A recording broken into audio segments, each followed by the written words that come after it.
जय हिंद एवरीवन, स्वागत है आपका वी नेशन 111 के एक नए एपिसोड में, जहां आपके लिए लेकर आते हैं इंडियन डिफेंस की प्रमुख अपडेट्स को। सबसे पहले तो चैनल को सब्सक्राइब करना मत भूलिएगा। आज के अपने अपडेट की शुरुआत करने वाले हैं स्विफ्ट को लेकर आई एक बड़ी अपडेट से। हम सबको पता है कि स्विफ्ट घातक प्रोग्राम में एक टेक्नोलॉजी डेमोन्स्ट्रेटर की भूमिका निभा रहा है, लेकिन आपको सुनकर कैसा लगेगा अगर हम ये कहें कि अब स्विफ्ट का एक कामिकाजी वेरिएंट यानी सुसाइड जो वेरिएंट है ये सामने आने वाला है। तो आपको सुन के कैसा लगेगा?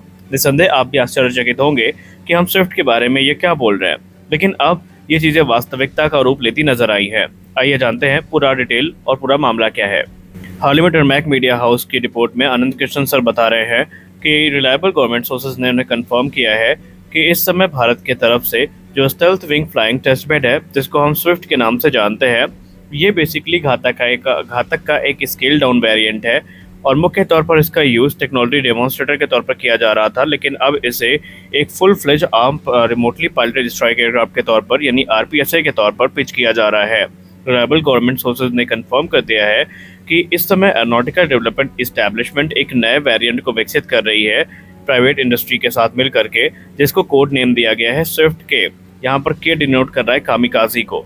ये एक ऐसा प्लेटफॉर्म होगा जो मार्क 0.6 की स्पीड पर ट्रैवल करने में सक्षम होगा और ये कामिकाजी कैपेबिलिटी को कैरी करेगा।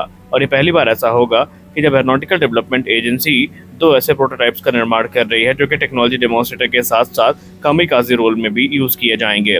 रिपोर्ट्स इंगित कर रही हैं कि जो स्विफ्ट के है यानी कामिकाजी वेरिएंट है, ऑलरेडी इसने हाई स्पीड टैक्सी ट्रायल्स को कंप्लीट कर लिया है एरोनॉटिकल टेस्ट रेंज चित्रदुर्गा में, और अब आगे का कार्य जो है वो इंडियन इंस्टीट्यूट ऑफ साइंस के साथ मिल करके शुरू किया गया है। यहाँ पर ट्रांसफ़र ऑफ टेक्नोलॉजी को भी प्लान किया गया है और जो स्विफ्ट के वेरिएंट है बेसिकली आने वाले भविष्य में कामिकाजी स्ट्राइक मिशन में यूज़ किया जाएगा, जहाँ पर इसमें हमें इंटीग्रेटेड वॉरहेड देखने को मिलेगा जो कि एक्सप्लोड होगा इम्पैक्ट के साथ ही। हालांकि जो फाइनल ऑपरेशनल क्लियरेंस है अभी ये कब तक मिलती है इसके लिए हमें वेट करना पड़ेगा, लेकिन स्विफ्ट के को फिलहाल एक डेडिकेटेड लॉन्चर से लॉन्च करने की तैयारी की जा रही है। इनिशियली ये जो एयरक्राफ्ट है ये कन्वेंशनल टेक ऑफ और लैंडिंग सिस्टम के साथ देखने को मिलेगा, लेकिन सोर्सेज इंडिकेट कर रहे हैं कि आने वाले भविष्य में इसमें बूस्टर असिस्टेड या फिर कैटapult लॉन्च की सहायता से इसको हम लॉन्च कर पाएंगे। और ये प्रोजेक्ट इस समय बिना फॉर्मल यूजर इन्वॉल्वमेंट के आगे बढ़ रहा है इंटरनल फंडिंग की सहायता से, और ये पहली बार शायद ऐसा हुआ है कि सिर्फ 9 महीने में ही जो प्रिलिमिनरी डिज़ाइन है और प्रोटोटाइप रियलाइजेशन है ये कंप्लीट किया जा चुका हो। इस समय एरोनॉटिकल डेवलपमेंट इस्टेब्लिशमेंट इस प्रकार के प्रोग्राम को काफ़ी ज़्यादा तवज्जो दे रही है। तो आपको क्या लगता है, ये स्टेप सही था इसको विकसित करना? क्या स्विफ्ट को कामिकाजी रोल में यूज़ करना सही होगा? अच्छा, यहाँ पर व्यक्तिगत तौर पर अगर मैं कहूँ तो मुझे ये प्रोग्राम काफ़ी रोमांचक लगता है, काफ़ी इम्पॉर्टेंट लगता है, क्योंकि अभी हमने जो ऑपरेशन सिंदूर देखा इसमें हमने जो कन्वेंशनल ड्रोन्स हैं इनको फ्लाई करते देखा जो कि उतने स्टेल्दी नहीं होते हैं, लेकिन फिर भी पाकिस्तान का एयर डिफेंस सिस्टम उनके आगे पूरी तरीके से बौना साबित हुआ। उनके न तो HQ-9 को कुछ दिखा, न ही ground based air defence system हमारे ड्रोन्स का कुछ खास कर पाए।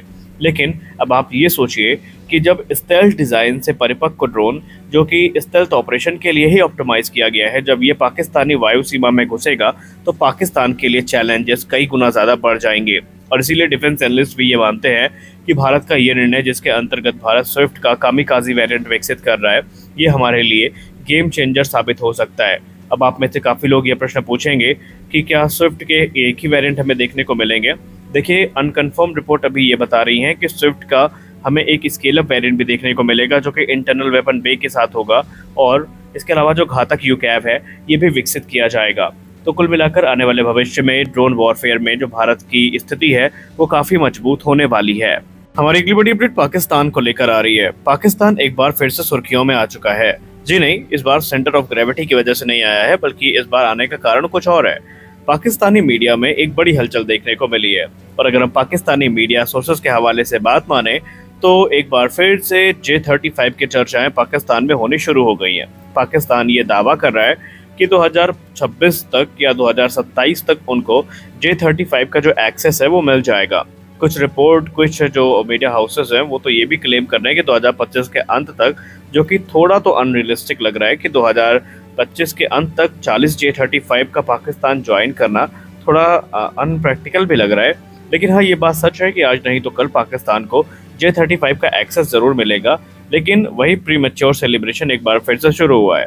अपने J-17 तैयारा और J-10 जो सुपर थंडर है उसकी तबाही देखने के बाद पाकिस्तान को ऐसा लगता है कि जैसे ही चाइना से उनको J-35 मिलेगा, उनका जो पूरा का पूरा गेम है चेंज हो जाएगा और पाकिस्तानी इस बात को लेकर फूले नहीं समा रहे हैं। लेकिन इसके साथ ही साथ इंडियन डिफेंस कम्युनिटी में इस बार चर्चाएं फिर से शुरू हुई हैं, लेकिन चर्चाओं से ज़्यादा पाकिस्तानी मीम यहाँ पर ट्रेंड कर रहे हैं।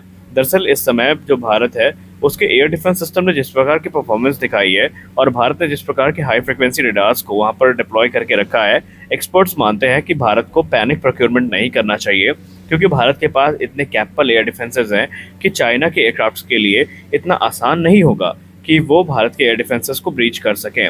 वहीं अगर चाइना का ये फाइटर इतना ही कैपेबल होता तो अभी ये चाइना के सर्विस में पहले आ चुका होता।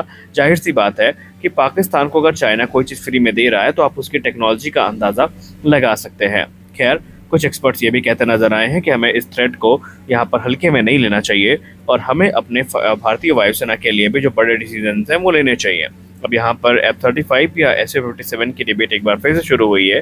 अब यहाँ पर हम Su-57 के बारे में फ़िलहाल तो बात नहीं करेंगे, क्योंकि इस समय इसके बारे में बात करा जल्दबाजी होगी। आपको क्या लगता है भारत को क्या करना चाहिए? अपनी राय आप कमेंट सेक्शन में ज़रूर दीजिए। बात अगर ड्रोन की हो ही रही है तो एक और बड़ी रिपोर्ट हमें देखने को मिल रही है, जो कि अभ्यास ड्रोन को लेकर है। आप सबको पता ही होगा कि ऑपरेशन सिंदूर में एक्चुअल मिशन को एग्जीक्यूट करने से पहले भारतीय वायुसेना ने जो टारगेट ड्रोन्स है उनको इस्तेमाल किया था। टारगेट ड्रोन्स ने ही पाकिस्तानी एयर डिफेंसेस की जो लोकेशन है वो रिवील करवाने में एक महत्वपूर्ण भूमिका निभाई थी। लेकिन अब आपको सुनकर कैसा लगेगा अगर हम आपसे ये कहें कि अब वही टारगेट ड्रोन एक फुल फ्लेज कॉम्बैट ड्रोन में कन्वर्ट किए जा चुके हैं? तो निसंदेह आप भी काफ़ी आश्चर्यचकित होंगे कि ऐसा कैसे हो सकता है, और ऐसा हो चुका है। भारत की तरफ से एक इम्पॉर्टेंट डिसीजन लिया गया है, जहां पर अनंत कृष्णन सर की रिपोर्ट में बताया गया है कि भारत इस समय अपना जो अभ्यास, जो कि एक high speed expendable aerial target है यानी हीट ड्रोन है, इसको बेसिकली एक कामिकाजी ड्रोन में कन्वर्ट कर रहा है और इसकी जिम्मेदारी defence research and development organisation की एरोनॉटिकल डेवलपमेंट एस्टेब्लिशमेंट की तरफ से लिया जा रहा है।